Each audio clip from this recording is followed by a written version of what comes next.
ಅಂತೇಳಿ ಆ ಕಂಪನಿ ಕೂಡ ಈಗ ನಕಲಿ ಅಂತಿರ್ತಕ್ಕದ್ದು. ಮತ್ತೊಂದು ಕಡೆ ಅದರ ಪಕ್ಕದಲ್ಲಿ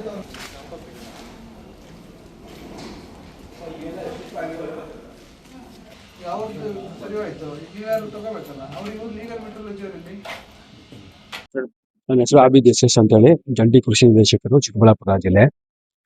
ದಿನಾಂಕ 7/6/26 ಸಾಯಂಕಾಲ ಸುಮಾರು ಒಂದು 9:45 ಗಂಟೆಗೆ ನಮ್ಮ ಕಚೇರಿಯ ಸಹಾಯಕ ಕೃಷಿ ನಿರ್ದೇಶಕರು ಜಾರಿದಾಳನ್ ಅವ್ರಿಗೆ ಒಂದು ಮೆಸೇಜ್ ಬರುತ್ತೆ, ಮಾಹಿತಿ ಬರುತ್ತೆ. ಈ ತರ ಕೃಷಿ ಬಳಕೆಗೆ ಯೂರಿಯಾ ಏನಿದೆ ಅಗ್ರಿಕಲ್ಚರ್ ಪರ್ಪಸ್ ಟು ಬೇರೆ ಇಂಡಸ್ಟ್ರಿಯಲ್ ಪರ್ಪಸ್ಗೆ, ಕೈಗಾರಿಕೆ ಪರ್ಪಸ್ಗೆ ಈಗ ಚದಲ್ಪುರ ಗ್ರಾಮದಲ್ಲಿ ಯೋಜನೆ ನಡೀತಾ ಇದೆ ಅಂತ ನಮ್ಮ ಮಾಹಿತಿ ಬಂದ್ಮೇಲೆ ನಮ್ಮ ಅಧಿಕಾರಿಗಳು ನಿನ್ನೆ ರಾತ್ರಿನೇ ಬಂದು ಎಲ್ಲ ಸೀಸ್ ಮಾಡಿಸಿ, ಪೊಲೀಸ್ ಇಲಾಖೆಯಿಂದನೂ ಸಹಕಾರ ತಗೊಂಡು ಸೀಸ್ ಮಾಡಿದ್ದೀವಿ. ಇವತ್ತು ಬೆಳಗಿಂದ ಕಾರ್ಯಾಚರಣೆ ಶುರು ಮಾಡಿದ್ದೀವಿ.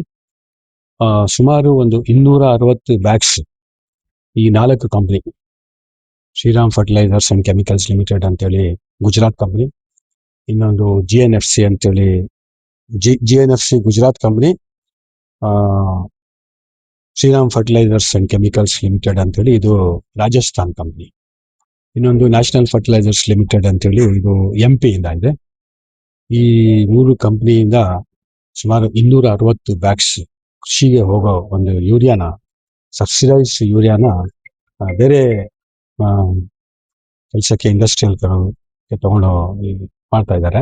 ಇಲ್ಲಿ ಬಂದು ನಾವು ನೋಡಿದಾಗ ಇಲ್ಲಿ ಇಂಡಸ್ಟ್ರಿಯಲ್ ಪರ್ಪಸ್ಗೆ ಯೂಸ್ ಮಾಡೋ ಯೂರಿಯಾನು ಇದಾವೆ, ಅದ್ರ ಜೊತೆ ಸಬ್ಸಿಡೈಸ್ ಯೂರಿಯಾನು ಇದೆ.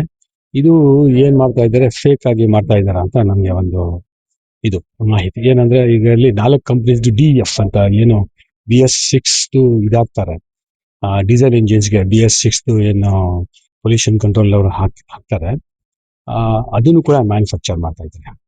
Bharat Benz company, Tata company ಇದು, ಆಮೇಲೆ ಗಲ್ಫ್, ಇಂಥವೆಲ್ಲ ಮಾಡ್ತಾ ಇದ್ದಾರೆ. ಇದು ಕೂಡ ಫೇಕ್.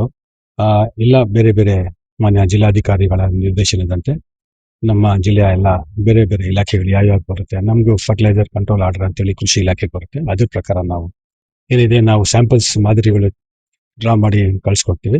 ಅದ್ರ ಬೇಸಿಸ್ ಮೇಲೆ ನಾವು ಫರ್ಟಿಲೈಸರ್ ಕಂಟ್ರೋಲ್ ಆರ್ಡರ್ ಪ್ರಕಾರ ನಾವು ಕ್ರಮ ಜರುಗಿಸ್ತೀವಿ ಕೃಷಿ ಇಲಾಖೆಯಿಂದ.